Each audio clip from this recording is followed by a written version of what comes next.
السلام عليكم ورحمة الله وبركاته. يا أيها الناس اتقوا ربكم الذي خلقكم من نفس واحدة وخلق منها زوجها وبث منهما رجالا كثيرا ونساء واتقوا الله الذي تساءلون به والأرحام إن الله كان عليكم رقيبا. எல்லாம் அல்ல அல்லாஹ்வின் நல்லடியார்களே, சகோதரர்களே, தாய்மார்களே, இன்று நான் உங்கள் முன்னால் பேச எடுத்துக்கொண்ட தலைப்பு என்னவென்றால், சுட்டெரிக்கும் நரகத்தை அஞ்சிக் கொள்வோம். அல்லாஹ் இந்த உலகத்தில் ஏராளமான படைப்பினங்களை படைத்து அதில் மிகவும் சிறந்த படைப்பாக மனித இனத்தை படைத்துள்ளான். ஜின்களையும் மனிதர்களையும் என்னை வணங்குவதற்காகத்தான் படைத்தேன் என்று அல்லாஹ் கூறுகிறான். அல்லாஹ்வின் வசனங்களை ஏற்று தனது வாழ்க்கையில் அதை பின்பற்றி நடப்பவருக்கு நாளை மறுமையில் மகத்தான கூலிகளை வழங்குவதாக அல்லாஹ் வாக்களித்துள்ளான். அதே நேரத்தில் யார் அல்லாஹுவை நம்ப மறுத்து அவனது வசனங்களை பொய்யென கருதி வாழ்ந்து மரணிக்கிறார்களோ அவர்களுக்கு நாளை மறுமையில் மிகப்பெரிய வேதனையுண்டு என்று அல்லாஹ் தனது திருமறையில் கூறுகிறான். அந்த வேதனை என்பது சாதாரணமான வேதனை கிடையாது.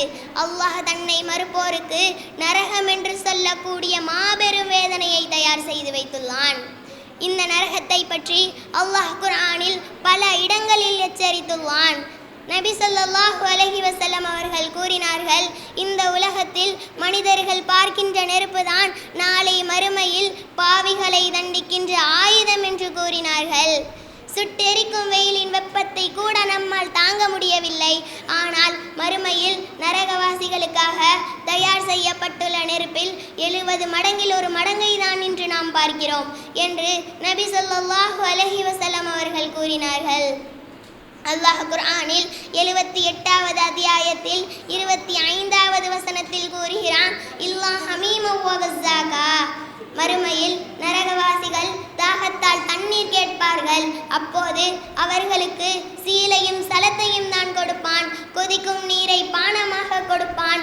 அவர்களுக்கு உணவாக சக்கும் மரத்தை உண்பதற்கு கொடுப்பான். அதை சாப்பிட்டால் வயிற்றில் போய் கொதிக்கின்ற நீரை போன்றும் உருக்கிய செம்பை போன்றும் தக தகவென கொதித்து அவனை வேதனைப்படுத்தும்.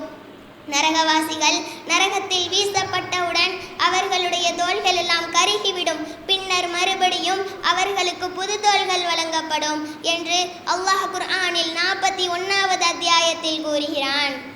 வேதனையை உணரக்கூடிய நரம்புகள் தோள்களில் தான் இருக்கின்றன என்று இன்று அறிஞர்கள் கண்டுபிடித்திருக்கின்றார்கள். நரகவாசிகளுக்கு நெருப்பாலான ஆடை வழங்கப்படும். அவர்களுக்கு எங்கு பார்த்தாலும் நெருப்பு தான் இருக்கும். அல்லாஹ் நம்மை காப்பாற்ற வேண்டும். நரகத்தினுடைய நெருப்பு என்பது சாதாரணமானதல்ல.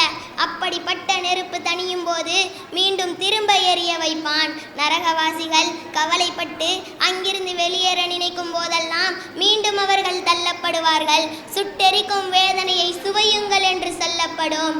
நரகவாசிகள் நரகத்தில் யுகயுகமாக தங்கப்படுவார்கள். இவ்வாறு நரகவாசிகள் படும் வேதனையை பற்றி அல்லாஹ் குர்ஆனில் படும் பயங்கரமாக எச்சரித்துள்ளான். அதனால்தான் ரசூல் ஸல்லல்லாஹு அலைஹி வஸல்லம் அவர்கள் தனது துஆவில் அடிக்கடி கேட்பார்கள், ரப்பனா ஆதினா ஃபித் துன்யா ஹஸனா வ ஃபில் ஆஹிரதி ஹஸனத வ கீனா அஸாபன்னார். யா அல்லாஹ், இந்த உலகத்திலும் நன்மையை தா அல்லாஹ், நாளை மறுமையிலும் நன்மையை தா அல்லாஹ், நரகத்தினுடைய வேதனையை விட்டும் எங்களை பாதுகாப்பாயா அல்லாஹ் என்று ரசூல் ஸல்லல்லாஹு அலைஹி வஸல்லம் அவர்கள் பிரார்த்தனை செய்வார்கள். ஏனென்றால் நரகத்தினுடைய அடிமட்ட வேதனையை பற்றி சொல்லி காட்டினார்கள். நரகத்தில் மிகவும் சிறிய வேதனை என்னவென்றால், நரகவாசிகள் கால்களுக்கு கீழ் நெருப்பு கங்குகள் வைக்கப்படும். அப்போது சூடு ஏறி மனிதனுடைய மூளை வெளியே எழும். இதுதான் மிகவும் சிறிய வேதனை என்று நபி ஸல்லல்லாஹு அலைஹி வஸல்லம் அவர்கள் கூறினார்கள்.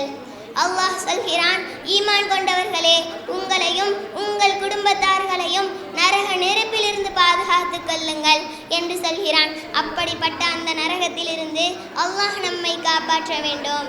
நரகத்திற்கு மாற்றமாக அல்லாஹ் சொர்க்கத்தை கொடுக்கிறான். எந்த கண்களும் கண்டிராத எந்த காதுகளும் கேட்டிராத, எந்த உள்ளத்திலும் அந்த சொர்க்கம் அப்படித்தான் இருக்கும் என்று கற்பனை செய்து கூட பார்த்திட முடியாத அளவிற்கு சொர்க்கம் இருக்கும் என்று ரசூல் ஸல்லல்லாஹு அலைஹி வஸல்லம் அவர்கள் கூறினார்கள். எனவே அல்லாஹ்வையும் அவனுடைய தூதரையும் அவனது வசனங்களையும் ஏற்று சொர்க்கத்தில் உயர்ந்த சொர்க்கமான ஜன்னத்தில் ஃபிர்தௌஸை அடைய துஆ செய்தவளாய் எனது உரையை முடித்துக் கொள்கிறேன். வாஹிரு தஅவானா அல்ஹம்துலில்லாஹி ரப்பில் ஆலமீன். அஸ்ஸலாமு அலைக்கும் வரஹ்மத்துல்லாஹி வபரகாத்துஹு.